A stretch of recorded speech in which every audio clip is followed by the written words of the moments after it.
Vous trouvez que le monde est un peu triste, que l'actualité est plombante, que voilà, vous vous demandez un peu vers quoi on va.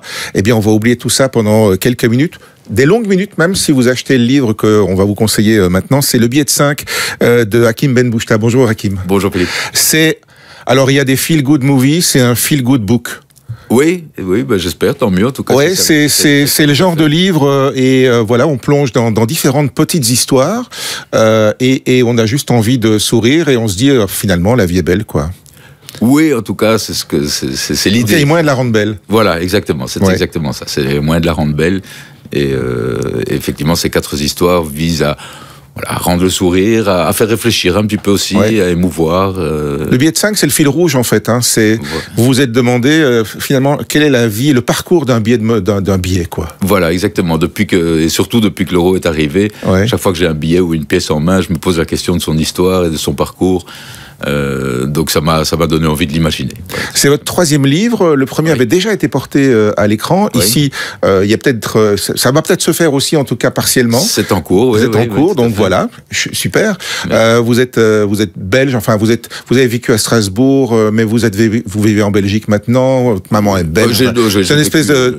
J'ai vécu essentiellement en Belgique. On a quitté Strasbourg, j'avais 2 ans. Donc, et vous avez travaillé longtemps dans la publicité avant, au moment du Covid, de vous dire finalement, je vais faire autre chose. C'est un peu ça l'histoire. Oui, alors c'était un concours de circonstances. Vraiment, je me retrouve au moment du Covid, j'étais indépendant à ce moment-là, avec presque plus de boulot ou quasiment pas. Il fait beau. Et ma fille me souffle une histoire, en discutant de tout et de rien, elle me souffle une histoire. Je me dis, tiens, ça ferait effectivement une histoire amusante. J'ai jamais écrit de bouquin, j'ai jamais rien fait de ce style. Donc, mais je me suis mis devant mon ordinateur et je me dis peut-être que j'en aurais marre dans 2 heures et en fait pas du tout. Je me suis pris au jeu, je suis rentré dedans et 3 mois plus tard j'avais un bouquin. Et voilà. Et du coup vous vous êtes dit mais j'aime ça quoi. J'aime ça, j'adore ça, c'est vraiment un plaisir, c'est un hobby. Et j'ai vraiment découvert, mais alors j'avais plus de 50 ans à l'époque, donc j'ai vraiment découvert un nouveau plaisir et maintenant je ne fais plus que ça effectivement. C'est devenu votre métier, vous êtes devenu auteur ou écrivain, vous choisissez le terme qui vous convient. Alors pour ce billet de 5, donc je disais il y a 4 histoires et vous ce que vous aimez c'est finalement vous ancrer dans la société quoi, dans des histoires humaines. Voilà exactement, c'est ce qui me touche, c'est de prendre c'est les personnages, c'est vraiment le personnage, l'humain avec les petits problèmes qu'il peut avoir, les situations dans lesquelles il se retrouve, qui sont en général des situations de société dont on ne parle pas forcément beaucoup, et voilà, et de creuser, et de donner une vision sur ces personnages. J'ai envie qu'on s'y attache, j'ai envie qu'on les comprenne, j'ai envie qu'on partage avec eux leurs petits problèmes quotidiens. Avec à travers ça un message d'un terme qui est très souvent utilisé en ce moment, mais qu'on oublie aussi sec, c'est de la bienveillance, quoi. Oui, clairement, parce que je pense que quand on a la chance de pouvoir écrire ce qu'on veut et de pouvoir faire passer le message qu'on veut, de se retrouver devant une page blanche, c'est presque un devoir, quoi. De dire, quand on voit la société dans laquelle on vit aujourd'hui, les bonnes nouvelles, elles sont rares. C'est vrai. Très rares. Faut les créer. Donc, voilà.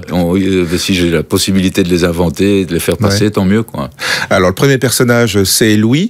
Louis est atteint du syndrome de Down, il est trisomique, comme on dit vulgairement, et il veut aller au foot. Voilà. Effectivement. C'est une histoire qui paraît toute simple à la base, sauf que pour lui, c'est la grande aventure, quoi. Ça prend une autre dimension, effectivement, pour lui et pour ses parents, bien sûr. Et pour ses parents, surtout, plus encore pour ses parents que pour lui, finalement. Exactement, parce que lui finalement, il vit sa vie. Bon, il est tout à fait conscient de ses handicaps, mais il vit sa vie et il se dit, si je peux pas y aller avec mon père, parce que mon père s'est cassé la jambe, moi, je vais y aller tout seul, parce que c'est... Et lui, il y va... justement avec beaucoup de bienveillance, sans méfiance. Pour lui, le monde est beau, quoi. Voilà, c'est assez typique et c'est pour ça que je suis très sensible à ces personnes. C'est que ce sont des gens qui sont sans filtre, qui n'ont aucune méchanceté, aucun calcul, aucun a priori sur les gens.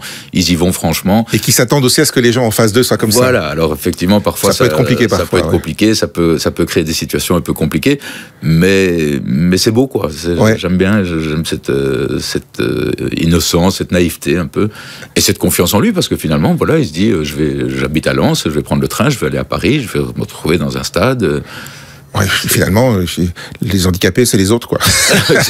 C'est un peu ça, finalement pour lui. Oui. Les autres qui n'arrivent pas lui à faire confiance. On doit s'inquiéter. Il laisse un petit mot, voilà, je vais au foot, je rentrerai après. Voilà, exactement. J'ai une carte de banque et je vais me débrouiller. Voilà. Donc c'est un syndrome de Down, mais on va dire qui lui permet quand même une grande autonomie, quoi. Oui, c'est ça. Mais effectivement, dans le syndrome de Down, il y a plusieurs niveaux, si je puis dire. Et il y a des gens atteints de ce syndrome qui vivent en autonomie dans un appartement ou en communauté, par exemple, où ils soutiennent les uns les autres. Et qui travaillent. Il y a un restaurant à Bruxelles qui emploie des trisomiques. Et donc, voilà, il y a effectivement plusieurs... Et d'ailleurs, par souci de crédibilité et de réalisme, j'ai fait relire l'histoire à une personne qui s'occupe d'une association qui m'a confirmé qu'effectivement c'était tout à fait possible. Ouais. La deuxième histoire, c'est une histoire qui prend aussi aux tripes. C'est celle d'un migrant clandestin, c'est Mamadou. Et Mamadou va devenir un héros. Un peu malgré lui, surtout parce qu'il veut surtout pas attirer l'attention sur lui, donc c'est vraiment à son corps défendant, quoi. Exactement, voilà, il se retrouve embarqué dans une histoire qu'il n'a pas du tout cherché, et il se retrouve embarqué là-dedans parce qu'il a voulu rendre service, sauver quelqu'un d'une agression. Parce que un gars comme lui, qu'on croise à peine dans le métro, c'est pas forcément quelqu'un de mauvais qui veut vous vider les poches. Lui, au contraire, c'est quelqu'un de très bien éduqué, d'un grand respect et tout. C'est tout l'inverse de ce qu'on aurait pu imaginer. Ce qu'on imagine, effectivement, parce qu'on ne connaît pas, évidemment, les histoires de ces migrants. Non. Et moi, personnellement, j'en ai accueilli chez nous il y a quelques années, au moment du parc Maximilien, etc. On en a eu plusieurs qui sont venus chez nous. Et donc, on discutait avec eux. Et c'est des gens qui ont une histoire, qui avaient une vie, qui avaient un métier, qui avaient une vie sociale, qui étaient pas du tout... Ils sont pas... certains, oui, mais d'autres non, sont venus parce qu'il y avait la guerre, parce qu'ils étaient persécutés. Et donc, en arrivant ici, ils se retrouvent avec rien. Mais ils ont une personnalité, ils ont un bagage. Une fierté aussi. Une fierté, exactement. Ouais. Et donc, et ils veulent s'intégrer, ils veulent faire quelque chose. Ils sont pas là pour profiter bêtement, quoi. Et lui, il veut, il essaie de faire du bien avec rien, quoi. Effectivement, voilà, il réagit comme son cœur lui dit de réagir quand il voit qu'une femme se fait agresser. Il réagit. Et après, effectivement, quand ça prend des proportions, non, il faut surtout pas qu'on voit que je suis là, quoi. Voilà, exactement. Et on disait, c'est une ombre, c'est une silhouette. Mais personne ne lui parle, personne ne s'adresse à lui, personne ne le calcule, et ça lui va bien parce que effectivement, il a pas ses papiers, il veut pas se faire renvoyer chez lui. Ouais. Et là, le jour où il se retrouve à la une, il panique, quoi. Il panique complètement, quoi. Voilà, on va pas trop raconter parce qu'il faut découvrir dans le livre.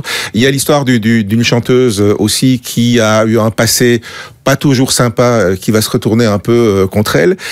Et alors la dernière histoire m'a beaucoup touché aussi, c'est celle d'une vieille grand-mère juive dont le fils est reparti en Israël, mais sa petite fille est encore sur place et elle est amoureuse de son voisin. Voilà. Et donc on peut être amoureux à tout âge, quoi. Exactement, c'est le thème de cette histoire. C'est donc une femme de 73 ans qui tombe amoureuse de son voisin de palier. Et qui se rend compte qu'elle a été mariée à 20 ans, elle a jamais dragué un homme de sa vie, elle sait absolument. Parce que ça se faisait pas quand elle était jeune. Non, voilà, c'est son mari qui est venu, qui l'a séduite, et ils sont partis, ils ont vécu 50 ans ensemble, maintenant il est décédé, et donc elle sait absolument pas comment s'y prendre pour séduire un homme, et donc elle va demander conseil à sa petite fille qui, elle, est totalement ancrée dans la tendance du moment. Dans le monde d'aujourd'hui, oui. Voilà, exactement. Ouais. Et donc il va la coacher pour en faire une séductrice, pour parvenir à séduire son voisin de palier. Ouais, et elle va ramer, la pauvre, ça on peut quand même dire. Elle va ramer, mais c'est ce qu'on disait de nouveau, c'est un vrai sujet aujourd'hui, un vrai sujet de société. À 70 ans, la vie n'est pas finie, loin de là. Et donc, que ce soit la vie sentimentale, voire même la vie sexuelle, on vieillit de plus en plus âgé quand même, et de mieux en mieux aussi. Exactement. Donc il faut profiter de la vie. Exactement. Et donc elle se dit, moi à 70 ans, ma vie n'est pas finie. J'ai le droit d'être amoureuse, j'ai le droit d'avoir une vie sentimentale. Mais ce qui est marrant, c'est que elle a sa manière de parler aussi, elle a sa manière de réagir aux choses. Et en lisant l'histoire, moi, j'avais les images, j'avais le son aussi. Ah oui. J'imaginais la manière dont elle parlait. C'est assez truculent quand même. Oui, alors c'est pour ça que j'ai voulu une femme. J'ai dit juive, ça aurait pu être nord-africaine parce que c'est les mêmes, mais une femme de caractère entre guillemets. Qui a l'air assez sûre d'elle, qui a l'air assez... Il y a cette tournure de phrase, d'où je suis ceci, d'où je suis cela, qui est typique, quoi. Oui, tout à fait. Et j'aimais bien ce contraste entre la femme qui a l'air d'être très sûre d'elle et très forte, etc., qui en fait se retrouve complètement perdu dans sa situation sentimentale, quoi. Ouais. Et puis surtout aussi, on verra que le voisin, finalement, il est aussi très perdu, quoi. Mais complètement. Je pense que deux âmes un peu en peine, deux âmes en peine, parce qu'effectivement, à cet âge-là, on n'y pense plus, on n'y croit plus. Et... Oui, et puis il y a autre chose sous-jacent aussi dont vous parlez, c'est il y a aussi la peur de l'engagement là-dedans. Clairement. Donc qui lui n'est pas spécifique pour les personnes de 70 ans, mais ça vaut pour tous les âges. Ça vaut pour tous les âges, effectivement. Alors peut-être un peu plus à 70 ans, parce qu'on dit c'est le dernier engagement, peut-être qu'on comprendra, mais c'est vrai que c'est une réalité à tout âge, effectivement. Ouais. À chaque fois, vous avez dû vous immerger dans quelque chose, ou bien vous documenter, ou aller voir des gens, ou poser des questions? Alors, ça dépend effectivement des sujets. Dans le cas de Louis, comme je disais, j'ai été voir la responsable d'une association. Ouais. Dans le cas de la 4e histoire avec cette femme senior, j'ai lu. Effectivement, ouais. C'est l'avantage aujourd'hui, avec Internet, on a accès à tout. Ouais. Et donc, très vite, je me suis rendu compte que c'était un vrai sujet, qu'il y avait beaucoup de non-dits sur le sujet. Et donc, ça m'a conforté dans l'idée qu'il y avait quelque chose à dire, qu'il y avait quelque chose à en faire. Ces 4 sujets, avec le biais de 5 qui fait le lien, évidemment, entre tous ces sujets. Il y a un épilogue après qui est savoureux aussi. Et voilà, je trouvais que c'est un livre qui se lit assez vite, parce que c'est pas écrit pour vous assommer, c'est pas écrit de manière compliquée, c'est écrit de manière émotionnelle, je dirais. Mm-hmm. Je pense que c'est ce qu'on me dit, en tout cas, une écriture parlée. Ouais. Il y a vraiment plusieurs sortes d'écritures. Il y a des écritures qui sont plus littéraires, je veux dire, et puis d'autres qui sont plus parlées. Et moi, c'est ce qui me vient naturellement. C'est ce qui fait peut-être aussi que le premier, et peut-être, j'espère, le 4e, ont pu être adaptés pour la télévision et le cinéma. C'est qu'on se transpose très vite dans les dialogues. Ça nous parle, quoi. Voilà, ça parle. Moi, je prends énormément de plaisir dans les dialogues, plus que dans les descriptions. Et donc, voilà, visiblement, ça se sent. Voilà. Hakim Benbouchta, ça s'appelle Le billet de 5. C'est un billet de 5 €, donc, franchement, allez-y, vous allez passer un excellent moment. Et puis après, il y a des choses qui vous reviennent en tête. Merci beaucoup, Hakim. Merci beaucoup, Philippe.